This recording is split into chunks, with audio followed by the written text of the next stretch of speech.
Hey there, welcome to the show. Today we're going to tackle a topic that I know many of you have questions about, hair loss during perimenopause. It is super common and super frustrating. I've dealt with it myself. So we're going to dive into why it's happening and what you can do about it.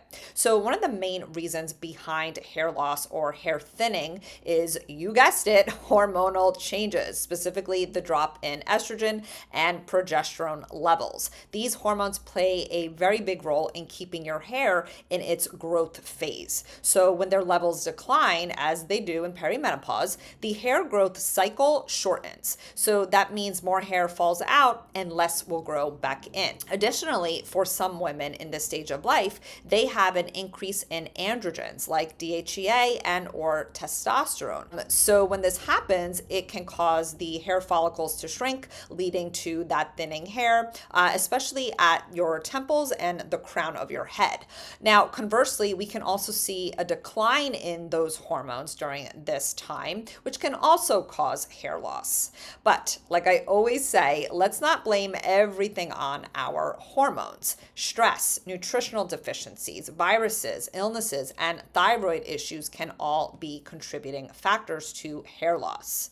So many women post-pregnancy and or in perimenopause have undiagnosed hypothyroidism, and that's when your thyroid is sluggish. I have a whole episode on thyroid, so go back through the podcast episodes and listen to that one. Your thyroid plays a huge role in your overall health, including your hair health. Thyroid hormones help control the development and maintenance of your hair follicles. So if your thyroid isn't functioning properly, whether it's underactive, as in hypothyroidism, which is more common, or overactive, as in hyperthyroidism, you're going to notice your hair thinning or even falling out in clumps. Been there myself, and it is not fun.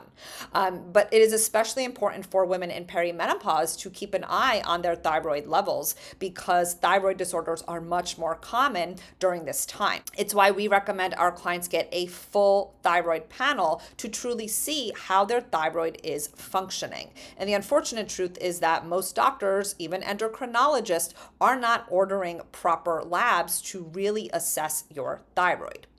And then there's stress. Stress alone can cause your hair to shed, especially if you've had a significant stressor. It pushes hair follicles into a resting phase. So you may notice a couple months after that event that was really traumatic or stressful that your hair starts to fall out, quote unquote, suddenly. It's not. It's compounded over time. The other thing is stress depletes your nutrients. And if you've been on medication for years, like hormonal birth control or anti-inflammatories, antibiotics, or you followed a vegan or vegetarian diet, you may be missing some very key nutrients like zinc, iron, selenium, magnesium, and B vitamins, as well as omega-3 fatty acids. All of these have an impact on your hair health. Now, conversely, you may have too much iron or copper excess, which can also cause hair loss. These two minerals have a direct relationship with one another, and it's why we test minerals with all of our clients. They are so important, especially those who have been on hormonal birth control or have used a copper IUD, which is a lot of our clients. I have another episode coming out about the copper IUD specifically, and how it causes copper toxicity and a bunch of health issues that women experience. All right, so I want to talk about a couple of other possible reasons that you may be experiencing hair loss. Chronic inflammation in the body. So we assess inflammation with our clients via blood work. We ask about their diet, their stress, and so on. PCOS is another one, polycystic ovarian syndrome. It is very common and another thing that is typically not diagnosed properly or underdiagnosed in women. Poor gut health. You've heard me talk about gut health before. When your gut is not optimized, you're not going to be able to properly absorb the nutrients from the food you are eating. It's why we run a GI map stool test with our clients if their budget allows, so we can look for any imbalances. The other thing is under eating. And I know you've heard me talk about this before. We see so many women under eating. Why? Because typically in this stage of life, they're gaining weight like it's their job. So they think by cutting calories or skipping meals that that's going to help. And it's actually doing you such a disservice. It's actually doing the opposite of what you want. It is slowing down your metabolism, slowing down your thyroid function. The other thing is a low protein diet. I've said this a million times. Most women are not eating enough protein. So go back to that one episode I have. I'm sure there's a couple, but there's one in particular called the Perimenopause diet that I recommend. It's not really a diet. It's how women should be eating to make sure that they're getting optimal nutrients in this stage of life. The other thing is too low carb diet, because again, a lot of women are cutting carbs drastically, thinking that carbs are really bad, but it's really more about being strategic with your carbohydrates, your level of physical activity, and much more. The other thing is viruses can certainly play a role. So a lot of women, of course, and people have experienced COVID, and then they notice that they start to lose a lot of hair. Another thing that a lot of people don't think of is exposure to chlorine or other chemicals in unfiltered water. So if you're somebody who's a swimmer, you're in a lot of pools, you may want to, put your hair back or wear a swim cap or something sexy like that.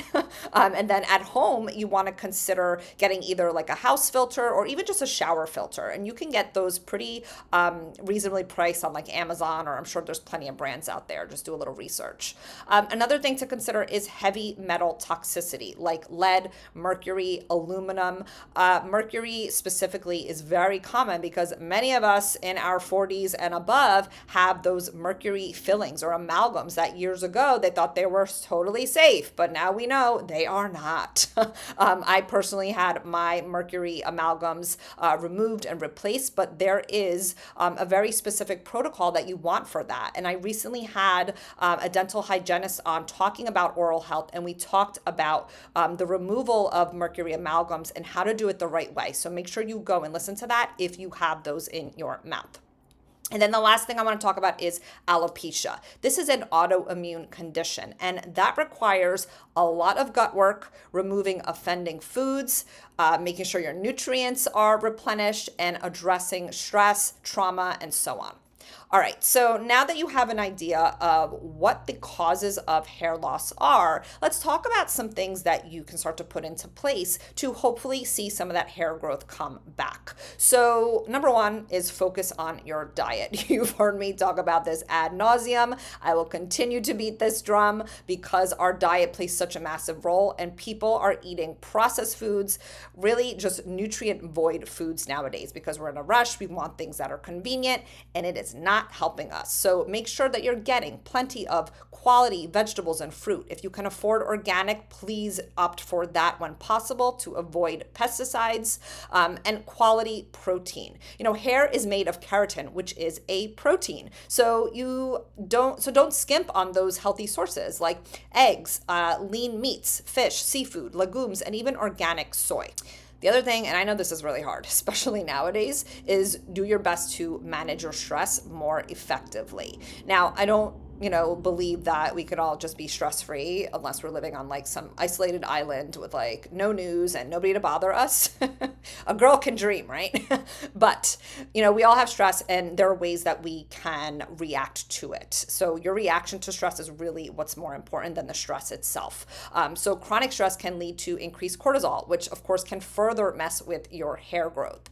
So finding ways to manage your stress, whether it's through daily walks in nature, meditation, deep breathing, safe exercise, or just making more time for things that you love. I've talked about this a lot, right? In this stage of life, I am really focusing on what brings me joy. What are things that I really love to do, and doing more of it.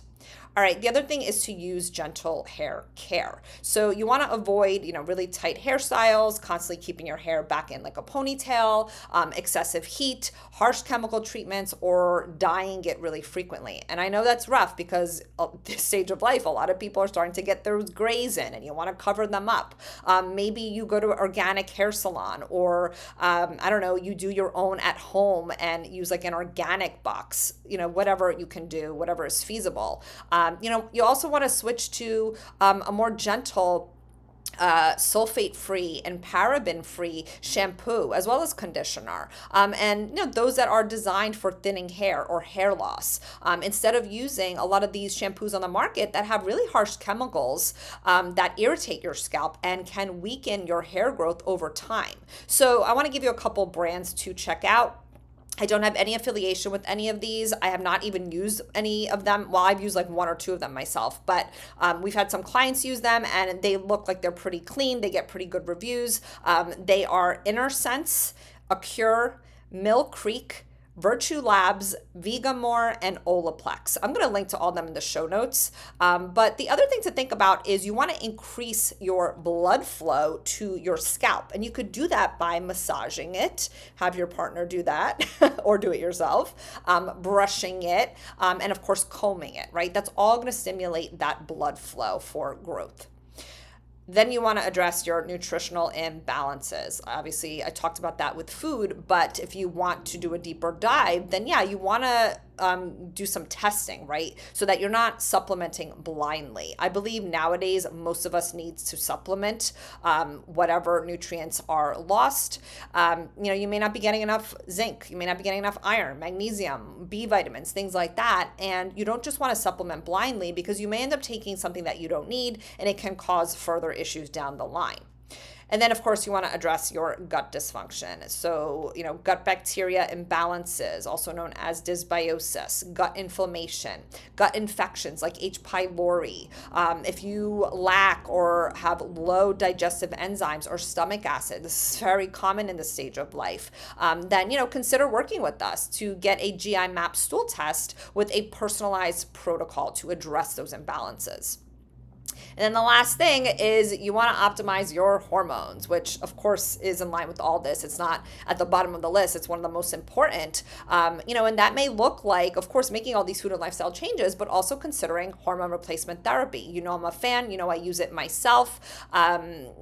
It could be a game changer for a lot of women because HRT can help rebalance the progesterone loss, the fluctuations and decline of estrogen that happens closer to late stage perimenopause.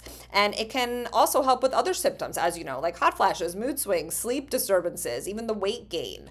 But like any treatment, it's not a one size fits all solution. It's important to have a conversation with a practitioner who understands your unique needs and can guide you towards the best approach for your body. And of course, this is something that we educate our clients on and help guide them through that process. All right. I hope that was helpful to you. I know that was a lot of information. If you're feeling overwhelmed or you're like, I want some personalized advice, just reach out to me. We can chat about working together. October enrollment is officially open for the Hormone Rescue program. That is my flagship program where we dive deeper with clients. We do testing. We look at blood work. And we do have a few different options for you to get support with us depending on your needs and your budget. All right. Thank you so much for hanging out with me today. I hope you found this episode helpful. As always, please subscribe, please share it with a friend, and we will see you next time. Hey, before you go, if you're ready to get educated, empowered, and feel your best in your peri years and beyond, grab my must-have guide for women 40 plus navigating hormone changes via the link in the show notes. You'll learn my top 5 strategic diet and lifestyle changes to make ASAP to support your declining hormones and get back your energy, improve your mood, and confidence. The information provided is for educational and informational purposes only. I am not, nor do I act as a doctor or any other medical professional. I am not providing healthcare, medical services, or attempting to diagnose, treat, prevent, or cure any physical, mental, or emotional disease or condition. The information shared is not intended to be a substitute for the professional medical advice provided by your own medical or mental health provider.